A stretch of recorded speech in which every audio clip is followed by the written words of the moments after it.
But what I have seen this man do was so unrealistic, so inhuman to the point of superhuman, that I just can't quit him. I'm relentless. Can you feel this? I'm going all in. It's time to cash in. One moment in time. Let's get at this. Be tremendous. Relentless. I'm relentless.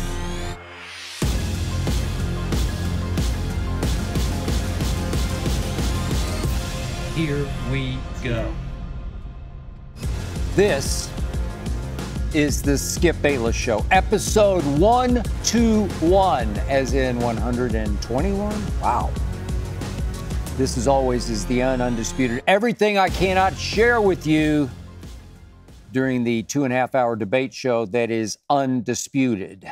Today, I will tell you why I just cannot force myself to give up on Tiger Woods, even though I know reality screams I should. And today I'll tell you why Sauce Gardner, great football player that he is, still doesn't have any idea how much harder golf is than football or any other game you might try to play. Today, I will answer a parade of your questions concerning what's left of my Dallas Cowboys and about my workouts. And finally, today, I will tell you a very sad story. If I can get through telling you this story without completely falling apart, bear with me. But up first, as always, it is not to be skipped.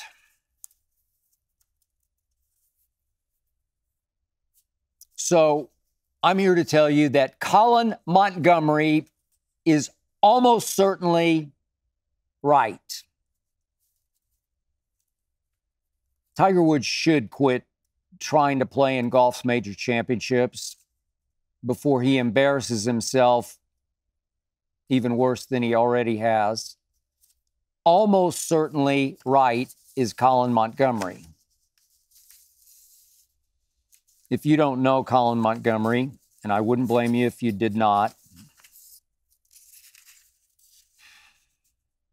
he just might be the most respected voice in golf outside of the United States.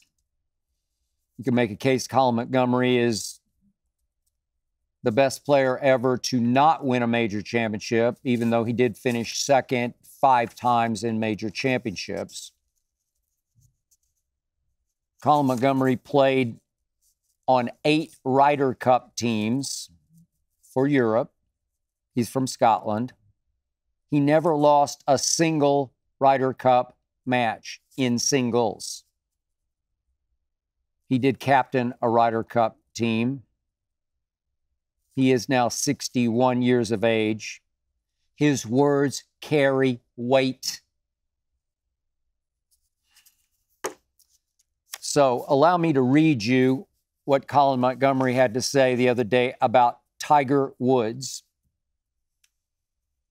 Colin said, "I hope people remember Tiger as Tiger, the passion, the charismatic aura around him.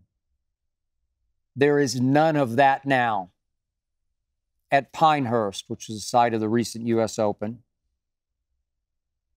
he did not seem to enjoy a single shot. And you think, what the hell is he doing? He's coming to Troon for the British Open, and he won't enjoy it there either," said Colin Montgomery, who then continued about this being the end or should be the end for Tiger Woods. Colin Montgomery said, "Aren't we there? I'd have thought we were past there. There is a time for all athletes to say goodbye, but it's very difficult to tell Tiger it's time to go. Obviously, he still feels he can win. We are more realistic." said Colin Montgomery of the Tiger Woods playing in this week's British Open at Royal Troon.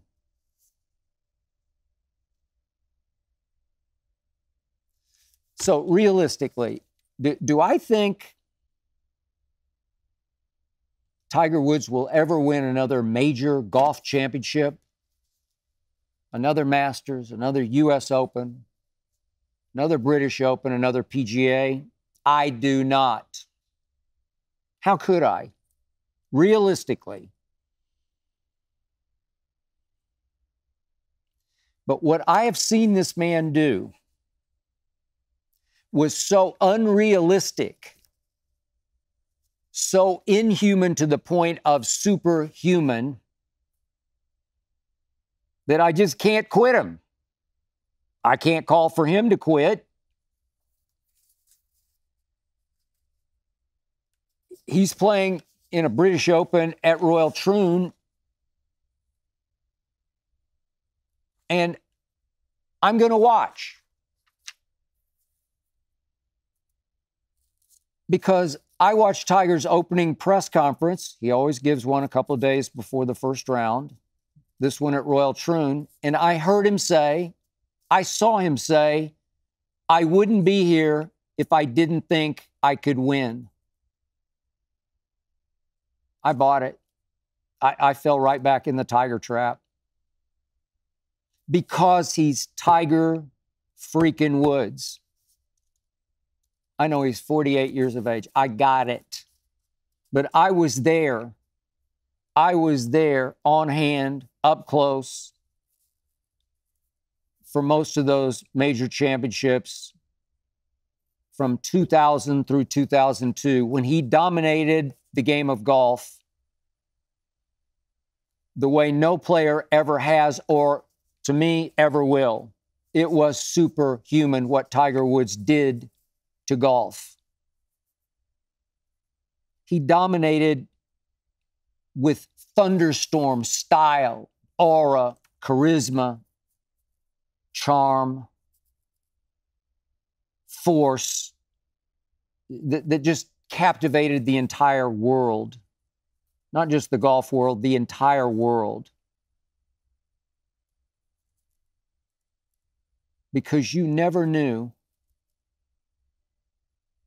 when that Tiger might spit four-letter thunder and fist pump lightning. He was thunder and he was lightning on a golf course in ways I'd never seen. No player, I know golf history, no player had ever screamed curse words on a golf course in range of the boom mics, screamed at himself, or screamed up a scoreboard the way Tiger Woods had. Force of nature. Beyond Jones and Hogan, beyond Palmer and Nicklaus. I'm not saying he was technically better than them, better ball striker, better this, better that, better this. No, not saying that. I'm just talking about the greatest will to win on a golf course I ever saw. Tiger Woods could will that tiny little golf ball in that tiny little hole in ways no one ever has, including Arnold Palmer, who was pretty good at willing ball and hole.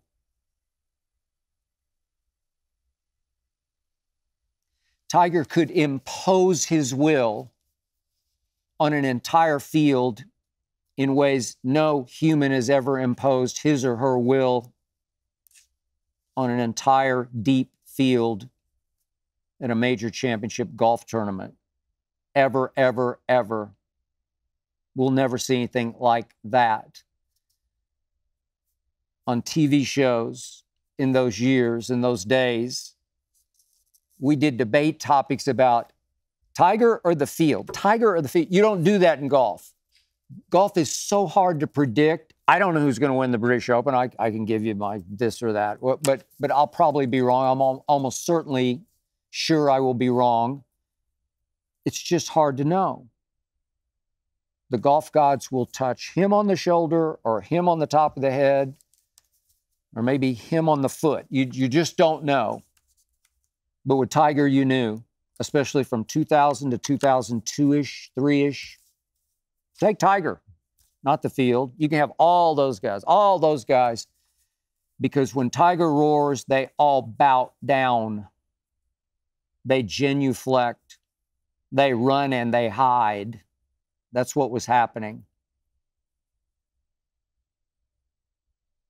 And by the way, no small detail, even though Tiger said he did not want to be called black, Tiger Woods was black. In a sport that to this day is still dominated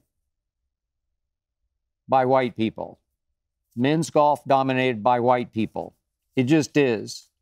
Tiger Woods knocked down the gates of Augusta National, the Masters in 1997, ran away with the Masters, as you well remember. But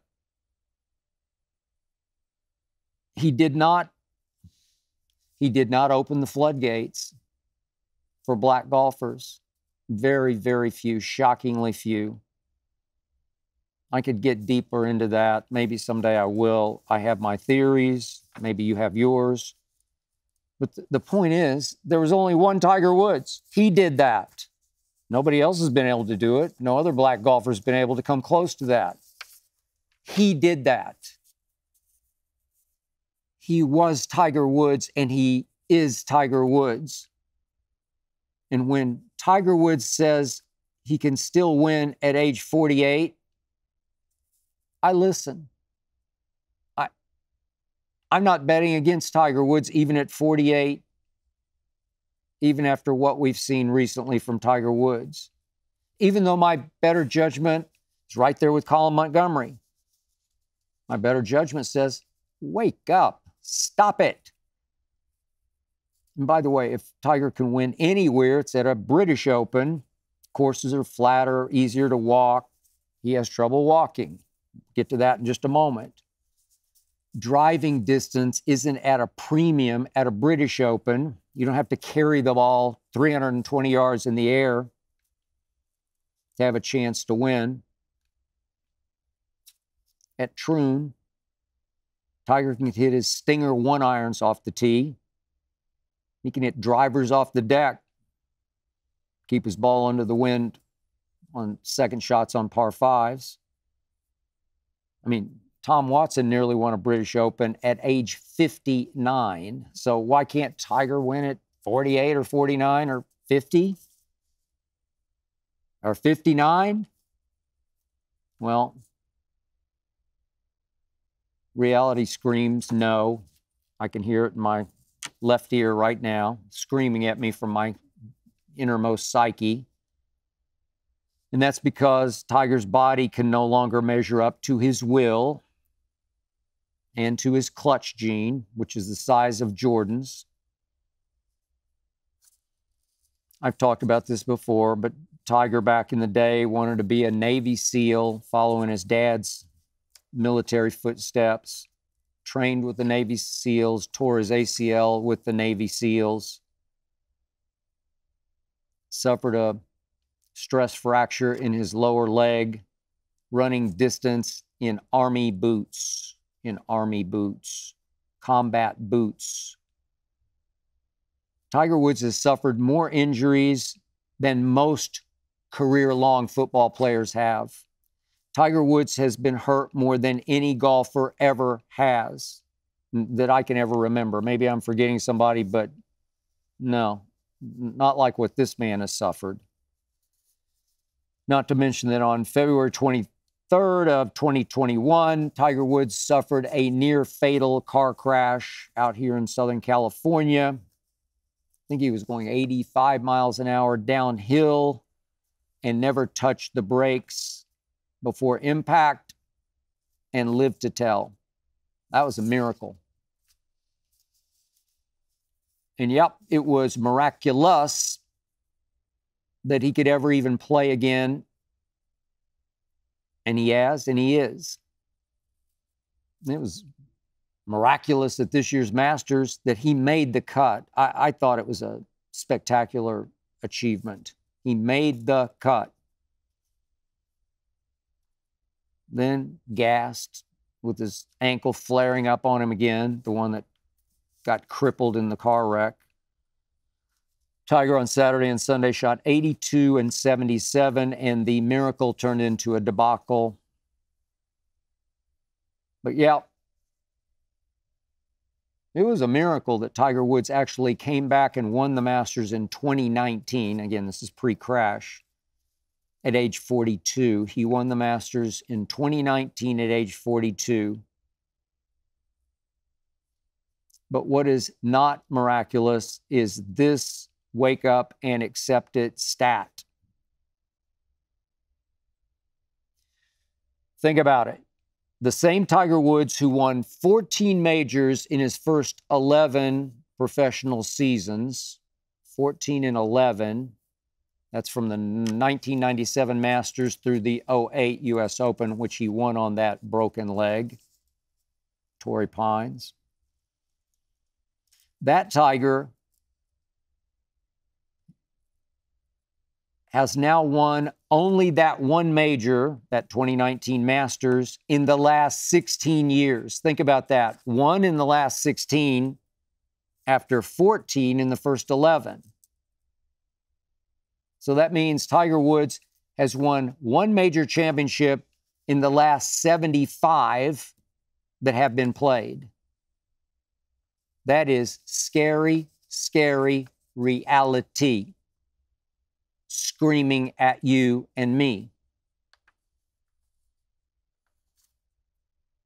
But I still watch him as if he's still got some 2000 Tiger left in him. Still can't take my eyes off him. I love watching golf. I'm addicted to watching and playing golf, as I'll get to in just a moment. And I'll watch anybody play golf for stakes. I love watching Scheffler and Rory and DeChambeau and Koepka and I'll name them. I'll watch them as long as it matters, as long as it counts. But to this day, still the most captivating presence in golf is Eldrick Woods. I will keep watching him at Royal Troon. Deep down, I will still be waiting for him to catch fire in that Scottish cold and to win another major. Tiger Woods the other day in his opening remarks to the media fired back at Colin Montgomerie, noting Colin's never won a British Open, so he has no more exemptions into said major championship, even as it's played in his own country. Tiger's won 3 British Opens, so he has a free pass to play in this tournament all the way until he's 60 years of age. If Tiger Woods does play when he's 60 in the British, and I'm still around, I will be watching, and I will still be hoping.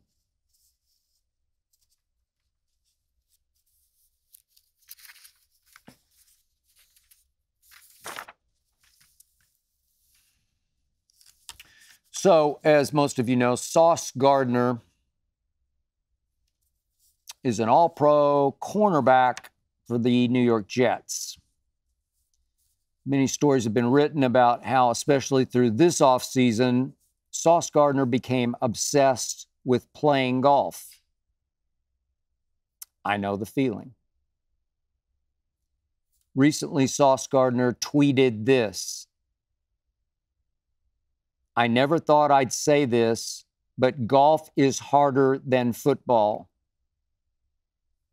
Duh. So, Sauce, you're still a golf newbie. I'll go so far as to say you're still a golf baby. I'm sorry, my man, you still don't quite understand. Golf is 10 times harder than football. Golf is by far the hardest game in the world. The problem with golf, starting with that little tiny ball trying to go into that little tiny hole, is that the golf ball does not move until you do. Nobody's going to pitch it to you or throw it to you or hit it at you. See tennis. It just sits there, that little tiny golf ball, staring up at you and mocking you until you put your swing in motion and try to make that little tiny ball go straight at your target. I'll never forget Martina Navratilova in the days in which she dominated women's tennis. She happened to live 3 doors down from me. I played some golf with and even hit some tennis balls with Martina Navratilova, who, when I asked her to compare golf and tennis, she chuckled and scoffed. Oh, golf is way harder than tennis. It just is. Golf is the most misunderstood game in the world because it just looks so boringly easy if you happen to watch it for even a minute on television and you've never played it. So boringly easy it appears from a distance. Trust me, it is not. Let's take basketball. I can shoot a basketball. I'm a pretty good shot. Recently posted a video, maybe you can find it somewhere, me shooting, making 3-point shots. I know what I could do. I could go right now. I mean, right now, I could leave here, the Fox lot, go over to the little gym 4 or 5 blocks from here I frequent, and I could start making threes without really thinking about it. Maybe I'd get hotter or colder, I don't know. But after a while, trust me, I'd find some rhythm, and I'd start making threes fairly consistently and confidently. There's no wind inside the little gym that I frequent. I might as well be bowling,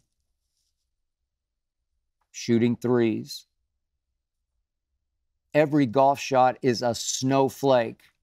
Every golf shot is different than every other golf shot. Trust me. You have wind in your face. You have wind galing behind you. You have wind off the right. You have wind off the left. You're on a downslope. You're on an upslope. You're on a side slope. You're in high grass called rough. Or maybe you're in medium high grass, also in the rough. Or maybe you're on a closely shaved fairway that gives you a lie so tight you can barely get your club down beneath the golf ball.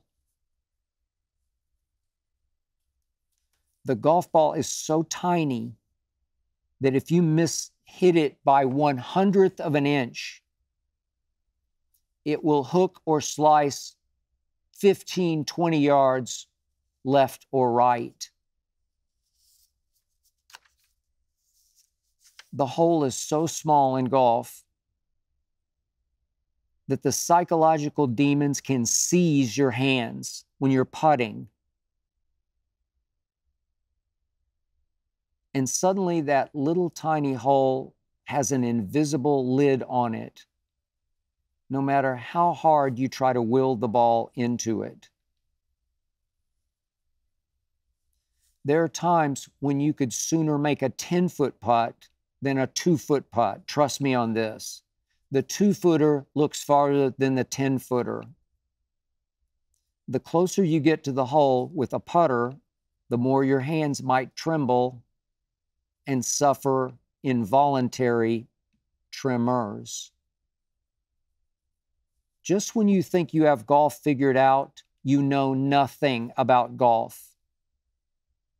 One day you make every putt, but you can't keep the ball in the county with your driver off the tee. Then you lock in your driver the next day and you lose your iron swing. I've been killing my driver lately, radar locking my irons, making a few putts, but suddenly, inexplicably, devastatingly, I can no longer get out of the sand. I used to be a really good sand player. It used to be the strength of my game, and especially at Brentwood Country Club where I play, if you can't get out of the sand, you might as well get out of golf, because you're going to be in the sand at Brentwood because it's covered with sand to protect itself from the longer hitters. It's a fairly short golf course, not for me, but for most. You're going to be in the sand, and now I can't get out of the sand, and I can't explain it. I have no idea what I'm doing wrong. I try to practice my way out, and it only gets worse. That's golf. No sport has ever given me more satisfaction or humiliation than golf has. It takes way too long to play. Heck, it takes 2 hours to play 9 holes, which is usually all I have time for. If you're lucky, you'll play 18 holes in 4 hours. It just takes too long. Yet I keep playing because the game is so hard that it takes me completely out of my mindset. It takes me completely away from my problems in life because I'm about to have so many problems on the golf course. It's my escape, but I can't say it's a great escape because it never seems to turn out great. Those days are rare. I have more fun just hitting practice balls at the driving range because I don't get so angry with myself.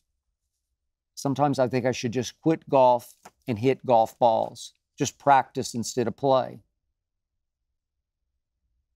My man Keyshawn Johnson on Undisputed, we spoke about Sauce Gardner, his addiction the other day.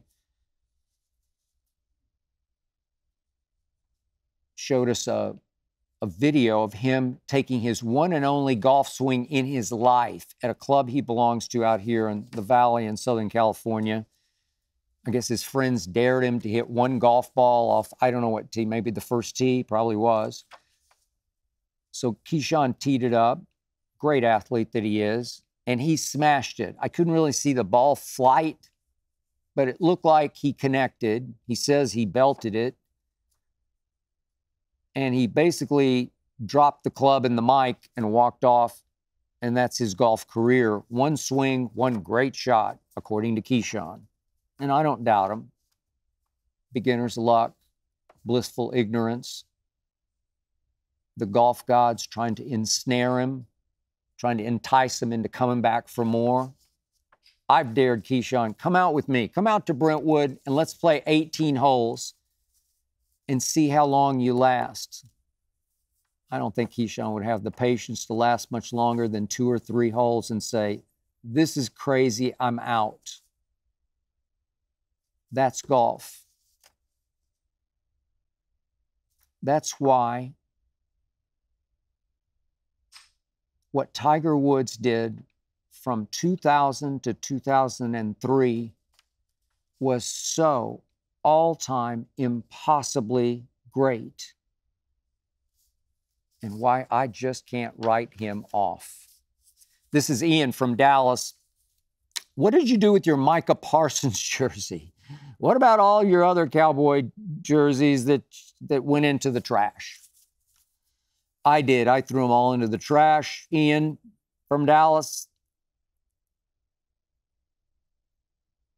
After that disaster of a debacle game against Green Bay, the home playoff game, I threw everything Cowboy that I had into the trash that night, as you probably saw in the video. And I left every last item in the trash to be thrown out. and it all is gone, and I hope burned into oblivion wherever it goes out here in Southern California. Every last one, every last piece. That's how much my heart still hurts over being down 27-0 before halftime against the 7-seed Green Bay Packers when we were the 2 seed, with the chance to get Detroit at home and get to our first NFC Championship game in whatever it was, 28 years. Now, I'll be honest, I'm thinking in the next couple of weeks about ordering a new CeeDee Lamb number 88 jersey, just because I remain convinced he's my one and only baller on that team. He's the one and only player I can trust on that team. As long as he is on that team, as long as Jerry does finally pay him and get him at least to the first game, I have a feeling he's going to hold out or be forced to hold out throughout training camp. I have a feeling he'll show up just in time to play game number 1 with a new deal. And for that game, I'll say it right here, right now, I vow to you, I will wear 88 for that game as I watch it. But I'm definitely going to buy a number 17 Cowboy jersey, because my best player last season was my kicker. And as you might or might not know, I hate place kicking, but I love me some Brandon Aubrey, who wears number 17. He was the best kicker in football last year, and he was mine. My one claim to fame last year was Brandon Aubrey. You know what? I amend what I just said. For game number 1, this coming football season, the first Cowboy game, I will wear number 17. Watch me. This is Vic from Northbrook, a suburb of Chicago, Illinois. Would you ever get a non-Cowboys NFL jersey? Okay, just for the record, Vic, I was given a game-worn Tom Brady jersey when he was in Tampa. Game-worn. Prized possession. I'd still wear it, but Tom doesn't play. Baker does, but I don't want to wear a Brady 12 in honor of Baker. Baker needs to make his own way in Tampa, and I think he will continue to do so this year. Just a keepsake is a game-worn Brady 12. Buccaneers, Brady. I also was given by, I think, a friend of Manu Ginobili. I was given a Manu jersey back in the day, Spurs domination, 2014-ish. Great keepsake. Obviously, he's long gone, so it's just that, a keepsake. I still have a Kawhi number 2 jersey that the Clippers actually sent me. I don't know what Kawhi's got left in those creaky knees of his, but the Clippers said we're all in for Kawhi. Just hard for me to root for a team with Russell Westbrook on it. So if they do trade Russ, as they reportedly are going to sooner than later, maybe I'll get back slowly but surely on the Kawhi bandwagon. I still like him. I still haven't forgotten what he did to my Spurs, but I've forgiven him for what he did when he quit his way out of San Antonio to Toronto, championship, and then to the Clippers. So I'll say that the Kawhi jersey is still in play and still qualifies as a great keepsake, many fond memories. So the other jersey I'm thinking about purchasing before the start of this NFL season, non-Cowboy, would be a number 10, green and gold. A number 10 Green Bay Packer jersey. That's Jordan Love's number. There's just something about Jordan Love that I love. I think he's going to be the next great quarterback because he went on a roll late last season, in which they went 6-2, leading into that Cowboy nightmare that he threw on us. Made me throw up. But over that span, Jordan Love threw 18 touchdowns to 2 interceptions. Jordan Love is it. Dak ain't it, which is what CeeDee's mom tweeted after the Green Bay loss. Jordan Love is it. This is all to show you just how much my heart still hurts over being down 27-0 to Jordan Love's team. I'm buying his jersey. This is Jules from Portland. Do you ever watch Cowboy games with your friends? Jules, you got to understand, there are two things in my life that are sacred: Cowboy games and Sooner games. As in Dallas Cowboy games and Oklahoma Sooner games. I did grow up in Oklahoma City. My grandfather did have 2 season tickets. They were up pretty high to Sooner games. I'm old enough that I barely vaguely remember that we won 47 straight games in a stretch, a record that will never, ever, ever be broken. 47 straight games we won. And I attended the 48th. It was my first ever OU game. The only reason I got to go at age 5 was because I was pretty mature for my age, number one.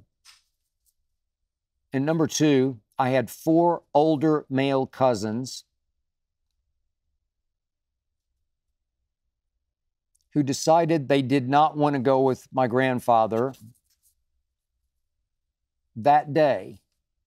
Notre Dame was visiting Norman, Oklahoma, and Notre Dame had just got shellacked at home by Navy. In South Bend, Notre Dame had just lost to Navy badly, and Notre Dame rolled into Norman, Oklahoma, an 18-point underdog to a team that had won 47 straight college football games. My Sooners. I was already addicted.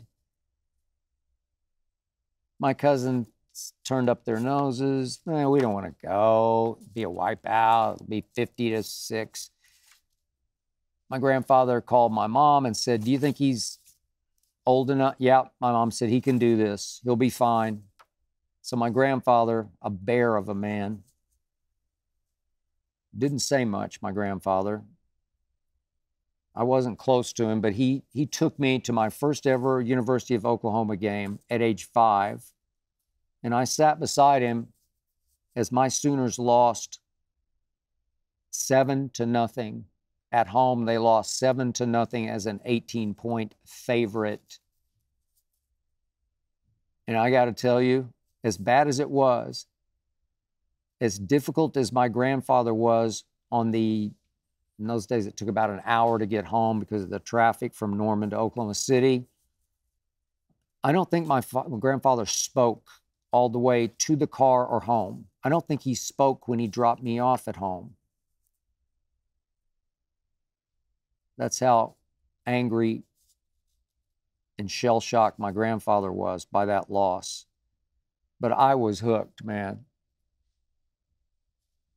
The worst loss in Oklahoma history was the reason I'm still a Sooner fan. It made me live and die with my Sooners. I went away to school to Vanderbilt, but I was a Sooner fan. So Cowboys, Sooners, when they're playing on Saturday or Sunday or Monday or Thursday, no friends, not ever, ever, ever. No Ernestine, my wife, ever. It's me in my sort of bedroom office that I use during the week when I get up at 2 o'clock in the morning to get ready for Undisputed. It's just me and my quote-unquote daughter, our Maltese Hazel. She's the only one who can watch these games with me because she mostly sleeps at my feet in her little bed.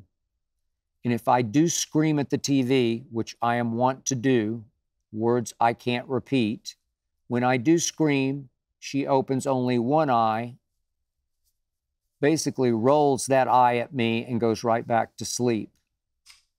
That's why Hazel can watch every game with me, because she knows how to handle me. I occasionally scream, and then I gather myself and I tweet. And I scream and I tweet and I scream and I tweet, and I live and I die with my Cowboys and my Sooners by myself. No texting, no calling, no nothing, no friends, just me. Sacred time. This is Evan from Palm Beach, Florida. What was the most memorable tweet you've ever sent? I have sent some nuclear doozies, Evan. But seriously, the all-timer has to be a fairly recent 4-word special. That tweet went, all in my ass, except it was all in, comma, my ass. I tweeted this fairly early in NFL free agency when it came crystal clear, clear as broken glass, that Jerry Jones' vow, his proclamation of I'm all in, was all wrong. He was actually all out, as we've come to see. So I tweeted, all in, comma, my ass, meaning all in, I'm sure. And you either really got it or you really, really did not. Either you thought it was the perfectly timed and cleverly created skewer of Jerry Jones, or that I had lost my mind and gone off somewhere I shouldn't have gone. But I remain perfectly proud of that 4-word, 1 comma tweet, because I said more with those 4 words and single comma than I ever have in any tweet I've ever sent. This is Brian from New York.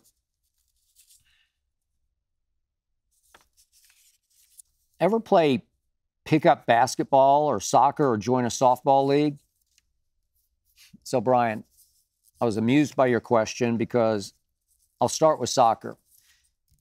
The last time I played soccer, and the only time I ever played soccer, was when I was at Vanderbilt in intramurals, fraternity soccer. I played goalie for 3 years. We weren't very good.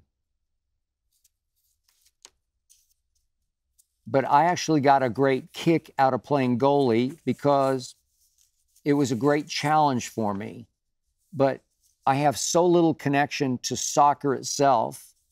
I still, except on the World Cup level, or maybe the Euro level, or the Copa level, I still have such a hard time watching soccer that once I finished my senior year of playing goalie, I never went back to it.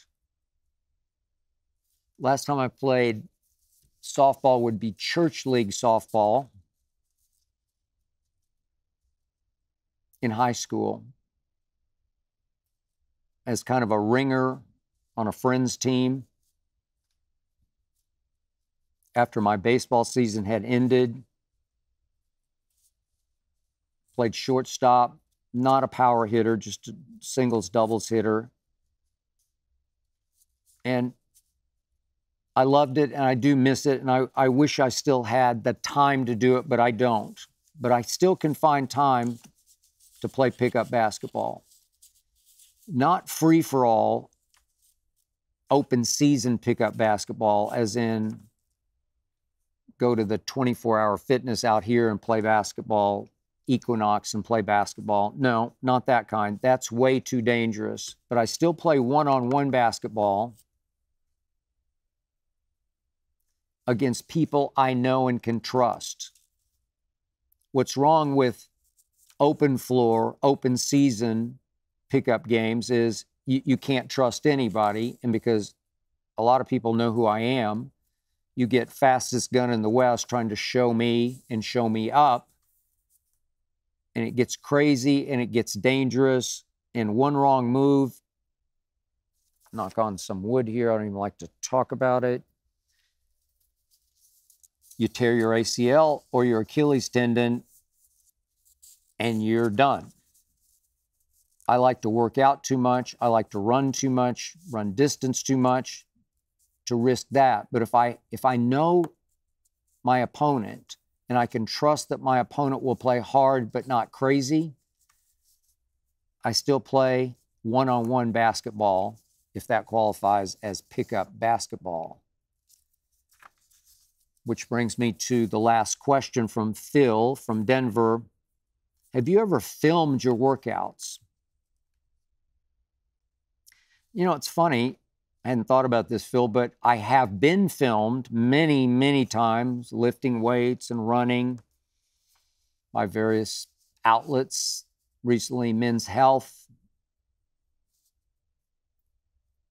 did a whole breakdown of my workout, both in print and video. But as far as me filming myself, I've never done that. I'm a weird mix of vanity and humility. So I think humility wins out. It's like, well, you can't do that. Nobody cares. I post occasionally still shots, just pictures. But it's not in-your-face videos of me working out. But I will say this. I have been blessed. I'm in far better shape right now than I was in my 20s.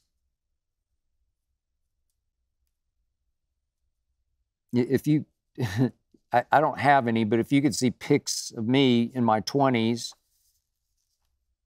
they would be laughable. I weighed as much as 180-ish, I'd say. Now I weigh 165. Back in my 20s, I was probably 20% at least body fat. Now I'm somewhere between 5 and 10%, probably closer to 5. So as I thought about this question, you know, I'm so blessed that maybe I should post more workout type videos. I shared last week my sort of ultimate fitness secret. Maybe I should do more of that, because God has been good to me, which brings me to my final topic. And I will tell you up front, this concerns life and death. And I just hope I can keep it together long enough to finish this topic. So please bear with me. 7th grade, first week of school, Taft Junior High School, Oklahoma City, Oklahoma. Lunch break, we had a room called the Sooner Room at Taft. The Sooner Room. Wonder why. And we had a ping pong table in there. And at that point,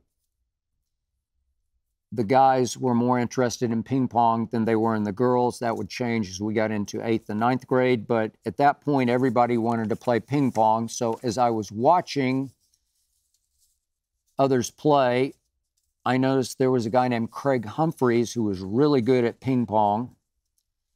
And he was legendarily good at basketball. I'd heard all about Craig Humphreys' scoring exploits in church league basketball.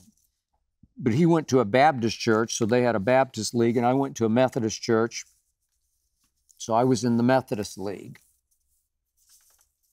One thing led to another. I mentioned to him that I'd heard all about him, and he said, no, I've heard all about you. in church league basketball. And I grew fast, so I was taller than most, and I could pretty much score at will in 7th grade in church league basketball. So we had heard of each other, and we hit it off. We played on the Taft Junior High team, 7th and 8th grade, and we became close and best friends. That lasted, obviously, through high school. He went on to the University of Oklahoma, and I went to Vanderbilt, and we stayed in close touch, which, as you know, doesn't always happen when you leave high school. I never lost touch with Craig Humphreys, who ultimately became the hump man in Oklahoma City as a radio legend, sports talk radio legend. Started his own station at one point, then moved to another station when he sold that one. But he was on air, morning radio legend, the hump man, Craig Humphreys. We went through a lot together. I was the best man in his wedding, his first wedding. He was the best man in my first wedding. Neither lasted. He wound up with 3 daughters from his first marriage. I wound up with no children. He remarried a woman named Bev, and God blessed them with a son named Sam. I was Sam's, I guess you'd say, godfather, still very close to him. Sam loves him some Lil Wayne. Biggest Lil Wayne fan I've ever known, Sam Humphreys. White kid, growing up in Oklahoma City, loved Lil Wayne. And yet, that white kid was a very good golfer. He went on to play golf at Tulsa University. One summer, he was hitting practice balls, Sam Humphreys was, and did what a lot of kid golfers do. He stepped down on the club face of, I guess it was his wedge or 9-iron, just sort of popped the handle up off the ground so he could grab it. And as he stepped a little too fast and hard, and the handle flew up and hit him right in the midsection, right in the testicles. And it was a God thing, because Sam's testicles began to ache so badly that he went to see a doctor who sent him to another doctor for tests, X-rays and MRIs or whatever they did, and they found testicular cancer in, how old was Sam then? 20-year-old Sam Humphreys. He was devastated. His parents were horrified. They loved their son, man. Sam Humphreys got a lot of love from both. So I got Lil Wayne involved. That man, Lil Wayne's got the biggest heart of any human I know, and I'm not exaggerating. I asked him if he would call Sam Humphreys. He said, absolutely. When, how, just set it up. And within minutes, he was on the phone with Sam Humphreys, telling him to hang tough. Sam hung tough, fought through chemo, and as we speak is cancer-free. So a year or so later, this is back to about 2019, Lil Wayne was playing out here at the Fabulous Forum in the LA area. Sam and his mom, Bev, wanted to attend the concert. I pulled a string with Wayne. They got to sit sort of backstage, side stage, where they were actually on the stage at the concert, thanks to Lil Wayne, who then, in a lull, introduced Sam and Bev to the crowd and said how proud he was of Sam for beating cancer. It was a beautiful night for mother and son, but especially for mother, who was so thankful she still had her son. A few months passed. One night, Craig called me, Craig Humphreys, and said, "You won't believe this, but Bev has been diagnosed with breast cancer." Well, I'd been through breast cancer with my sister from about 2012 to 2017-ish, 2018-ish. My sister fought and fought and fought some more. And when that cancer settled in her back, it got so bad, she just finally gave out and expired. I hoped I would never have to witness that again. And here it went with Bev Humphreys. And she fought through chemo after chemo after chemo. They thought they had it, and then they didn't. They thought they had it, and then they didn't. And it got a little worse and a little worse. And they thought they had it contained here, and then it flared up over there. And then over the last 6 months,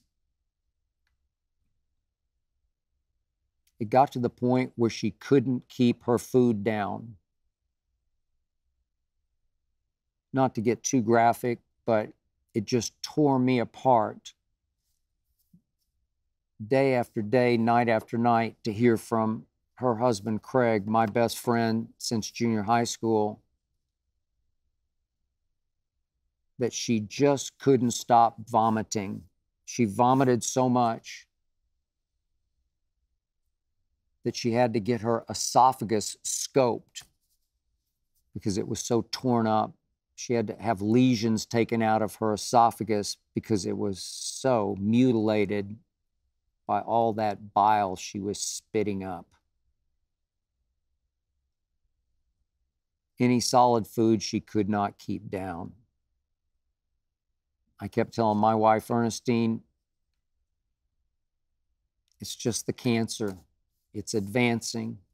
It's just eating her up from the inside out. And if she can't keep food down, you know what's going to happen. She's going to fade away and she's going to expire. And they tried everything. They had another scope of the esophagus as she continued to vomit day after day after day. They tried another chemo type treatment. And she got worse and she got worse until finally last week, one morning she tried to get up to use the bathroom and she fell. And then she couldn't control her bowels. They took her in for yet another test, a brain scan, and the cancer had advanced to her brain. Craig called me as I was leaving here last Friday.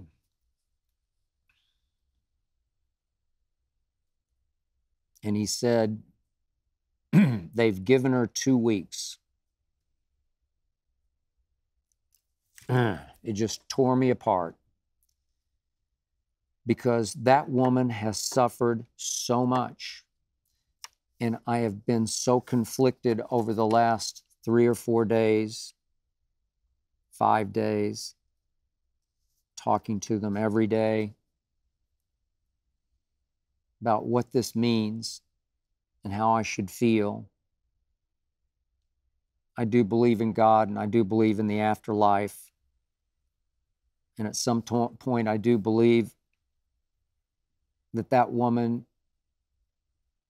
who's as courageous and gutsy as any woman I have ever known, she just deserves some relief. Just just to escape the misery she's endured now for 2.5 long, miserable years, torturous years. It just shouldn't be that way. And I've prayed about it, and I've prayed about it. I've talked to son Sam about it, and dad Craig about it. And they both tell me at least they've had time to make it very clear to her how much they love her. Sam told me that the other night he was able to tell his mom, who's still lucid, I'm going to be okay. And he said his mom looked him right in the eye and said, I've been waiting for you to tell me that.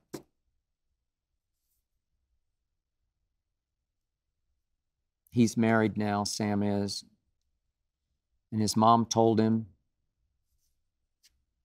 lean on your wife and lean on your sisters.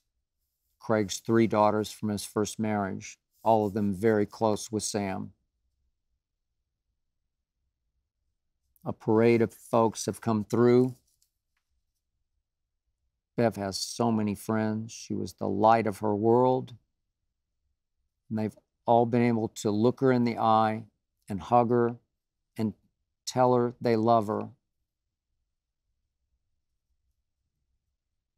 Because they know she's almost gone. My wife Ernestine is close with Bev. We both cried and cried over this when we talk about it. My wife has asked me, is it possible there could be a miracle here? Is it possible she'll just suddenly beat it and recover?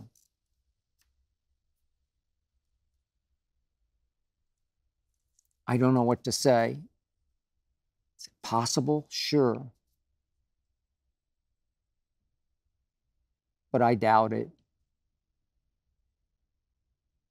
And I'm so conflicted because I love that woman so much, Beverly Humphreys. And I don't want to see her suffer anymore.